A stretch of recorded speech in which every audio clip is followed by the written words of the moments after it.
Hey guys, welcome back to my channel Abhisikta, and today we are gonna talk about the FCI AGM examination again.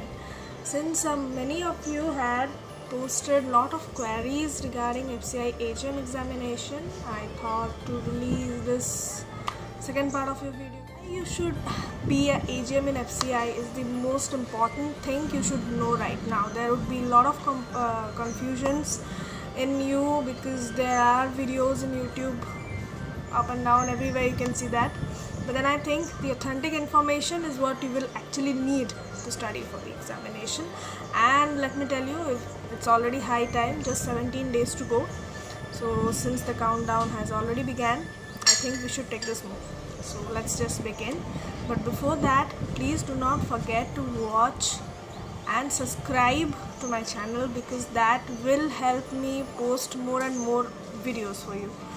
So let's just begin. So guys, we are beginning with point number 1, which is the answer to your queries. Since you can see these comments I have highlighted, see I think mostly for now we can focus on FCI AGM examination, not on the manager label, okay? Because that is what is the need of the hour right now. I will soon be addressing your queries regarding the manager label, but for now, in this video we will be focusing on the AGM label. Category 4, Category 3, Category 2 and Category 1 officers, okay? Category 4 includes mostly your laborers, watchmen, all of them. Category 3 is Assistant 1, AG1, AG2, AG3, right? Category 2 is your manager post, and Category 1 is the AGM, Assistant General Manager. Then comes your DGM, Deputy General Manager, General Manager, and then ED. Okay, ED is the head of any zone. Then your GM is the head of regional offices, and AGMs are mostly DGMs are your head of district divisional offices, right? Manager depots are mostly the head of our go downs, all of those. So I guess you got the hierarchy clear.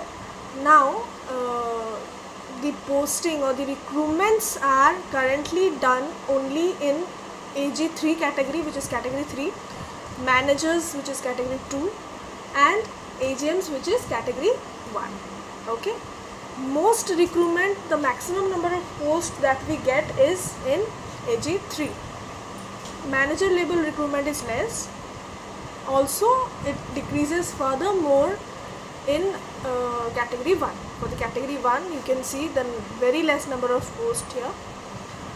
So, for me, being a manager right now, to be a AGM, I have to wait according to my seniority list till I get the promotional orders, or I can sit for the AGM exam, which is to be conducted very soon in 17 July, which of course I am sitting. Not only me, all of my batchmates, many of the managers, previous managers also are sitting for this examination. So you need to understand the level of competition you are gonna face.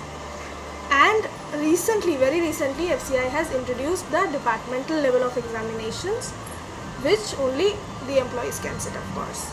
So currently, being the hierarchy, I think you should know why AGM examination so important. So now let's just talk about what are the perks of being an AGM in FCI. Starting with the best thing all of us love is the salary part. The basic, as you can see, the starting basic salary which you will be getting is 60,000 rupees, which after 5 years of joining continuing as AGM increases to 70,000 rupees. Also you get yearly increments, but the initial basic salary is 60,000 rupees. After that, the dearness allowance, which is the DA, currently it is being paid in 18.4% due to the COVID, but it has been revised to 23% and is revised quarterly since we are in IDA scale. The next we get is the house rent allowance, which is 24%, 16% and 8% in X, Y and Z cities respectively, right? Then comes the fringe benefits, which includes all other allowances subjected to maximum 32%. So now you can calculate the salary of the AGM. Apart from that, we get LTC, that leave travel in every 2 years and 4 years. In every 4 years you can avail it for Bharat Darshan program, right? Also we get best medical benefits. We have awesome hospitals, costly hospitals empaneled, which goes cashless.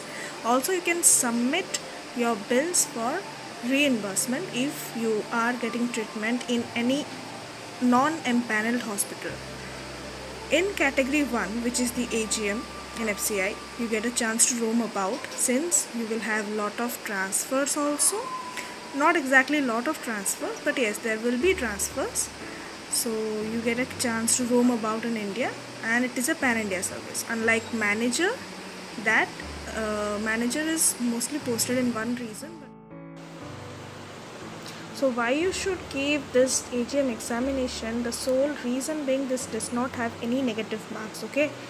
And also this is a class 1 post which you can avail right after your graduation. For technical people I'm telling, without any much pressure as you have in state PCS or UPSC examinations, in relatively less course you can get a class 1 post, guys. This is a really big thing.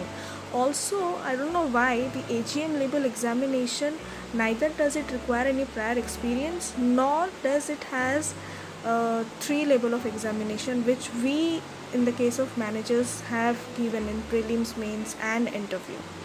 Apart from that, this is a very respectable job and you will enjoy a lot of benefits in it, right? So guys, I think I have already spoken a lot about the FCI AGM label examination, and now the ball is in your court. My next video will focus primarily on the mode of preparation and the strategy, also the probable questions you may be facing, since I have given the exam in more or less similar course and pattern just in the last year. I think AGM exam will also have the similar kind of questions. So my next video will be on that. And for the people who were waiting for the salary slip, then let me tell you, currently I'm a management trainee. As soon as I get the posting, I'll surely share the salary slip with you guys. But I have already told you the salary calculation scheme, you can try it on that. So for my next video in the coming week, it will be getting uploaded. So stay tuned and do like, share and subscribe to my channel to